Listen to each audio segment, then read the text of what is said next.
I am an avid hater of a lot of things, and I can easily find things to hate when it comes to films. But with Ryan Coogler's Sinners, I have nothing but positive things to say. To say this film was good would be nothing short of an understatement. I'm gonna say this and I'm gonna say it once.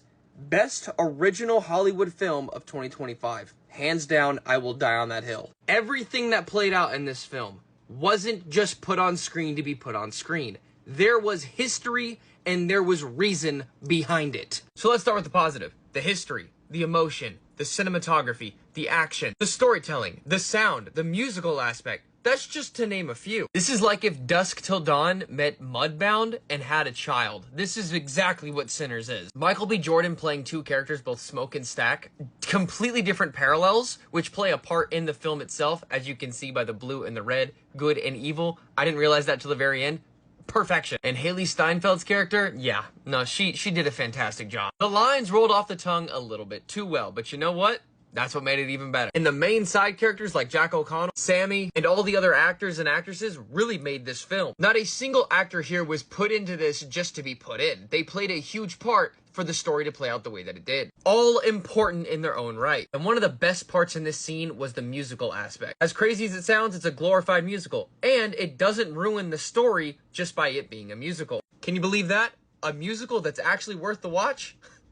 Should be a sin.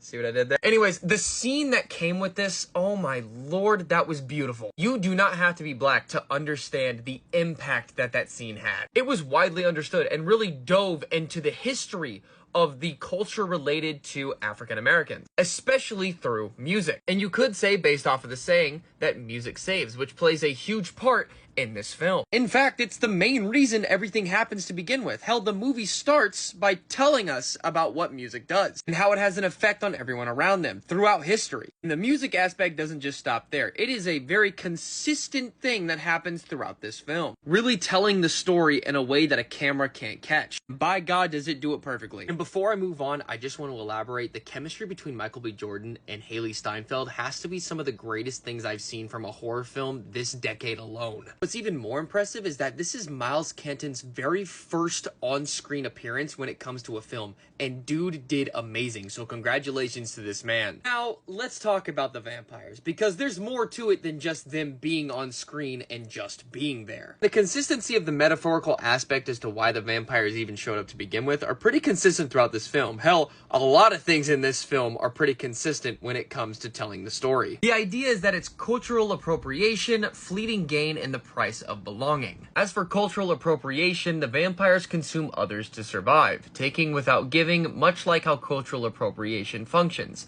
In Sinners, the vampire's metaphor highlights how dominant cultures feed off of marginalized cultures, without understanding or respecting the origin. As for fleeting gain, this aligns with the idea of chasing quick success, social clout, or aesthetic trends, especially when they're rooted in someone else's culture. The vampire's promise is intoxicating, just like the promise of belonging or popularity through surface-level adoption of cultural elements. The characters in Sinners may gain visibility or influence, but it is haunted by emptiness and self-betrayal, just as a vampire is cursed by their hunger and isolation. This is an exact parallel with Smoke and Stack, being soldiers from World War I and surviving Al Capone's Chicago, at least during the time of the 1930s. And last but certainly not least, the price of belonging. Vampires are immortal, yet forever detached from the living. They exist, but they don't belong. In Sinners, this parallels how individuals who chase belongings through inauthentic means, such as appropriating culture, may find themselves alienated. They mimic what they crave, but they can never fully inhabit it,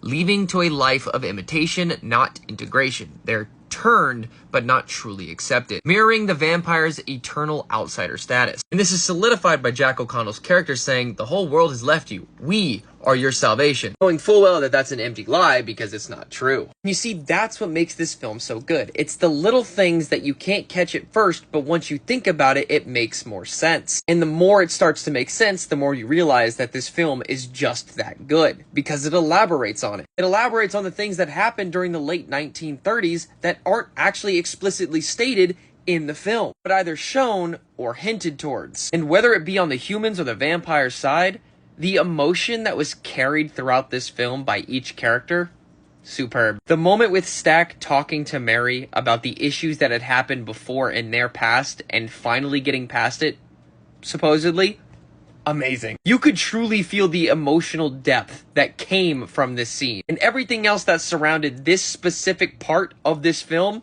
amazing. I'm gonna say it again. It's the small things in a film like this that really make a huge impact. And it should be no surprise that a film like this has an A on the cinema score, or is sitting at a 98 on critics review and a 96 on an audience review. Damn near all of them being 4 to 5 star reviews. This is how you do original filmmaking for Hollywood. No gimmicks, no bullshit, straight to the point, and look at where it gets you. We need more shit like this. Movie was fantastic. That's all I gotta say.